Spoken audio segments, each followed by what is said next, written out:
Bismillahirrahmanirrahim. Xoş gördük hər birinizi, dəyərli izləyicilər, əziz həmvətənlər. Hər birinizi Ramazan bayramı münasibətilə təbrik edirəm.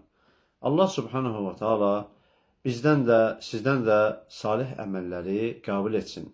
Rəbbim tutduğumuz orucları, qıldığımız namazları, oxuduğumuz Quranı, etdiyimiz bütün yaxşı, salih əməlləri bizdən də, sizdən də qəbul etsin. Və Allah subhanahu wa ta'alaya həmd olsun ki, Allah ta'ala bizə bu gözəl ayda oruç tutmağa, ibadət etməyə müvəffəqiyyət verib. Həqiqətən də bir mömin üçün Ramazan ayında oruç tutmaq, Allaha ibadət etmək, yaxşı işlər görmək böyük bir xoşbəxtlik deməkdir. Və ümidvaram ki, hər bir müsəlman Ramazan ayından ona lazım olan şəkildə ibrət dərsini götürəcək. Və müsəlman Ramazan ayı qurtaranda müsəlmançılığı qurtaran müsəlman olmalı deyil.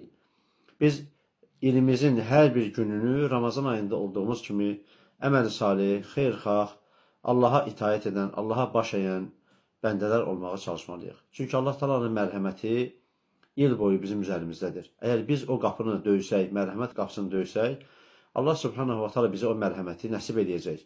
Yetər ki, biz öz səylərimizi yerinə yetirək. Yəni biz bir addım atsaq, Allah Teala bizim qarşımıza 10 addım atacaq. Biz 10 addım atsaq, Allah Teala onu ona vuracaq, 100 addım atacaq. Yəni Allah Teala öz mərhəmətini, öz xeyirxahlığını bizdən əsirgəyən deyildir. Yetər ki, biz bəndələr azcıl olsa əməl eləyək, amma az olsa belə onu davamiyyətli etməyə çalışmaq lazımdır.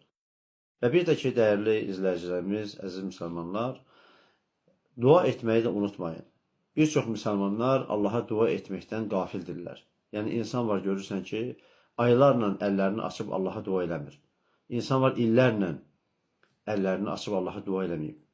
Yəni, bu da insanın qəlbinin sərtləşməsinə, Allahdan uzaqlaşmasına, Allahdan uzaq düşməsinə, yəni, ara bir, nə bilim, nəsə bir ehtiyac olanda, yəni, belə deyək də, Allaha bir minnətdarlıq, təşəkkür etməklə iş bitmir.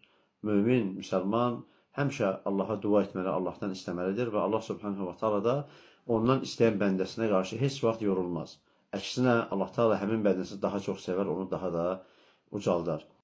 Və bir də dualarınızda valideynləriniz üçün, övladlarınız üçün, qohum əqrabanız üçün, məmləkətimiz üçün, millətimiz üçün, xalqımız üçün, bu diyarın, Azərbaycan diyarının əmin-aman olması üçün, bizi fitnələrdən, fitnə əhlindən, şərdən və şər əhlindən qoruması üçün də dua etməyi unutmayın.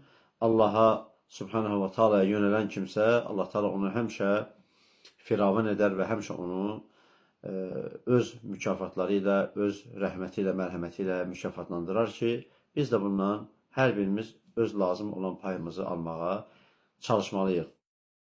Və bir daha bayramınızı təbrik edirəm. Allah bizdən də, sizdən də qəbul eləsin. İnşallah növbəti yayımlarımızda görüşərik. Selamun aleykum və rəhmətullahi və bərəkatuhu.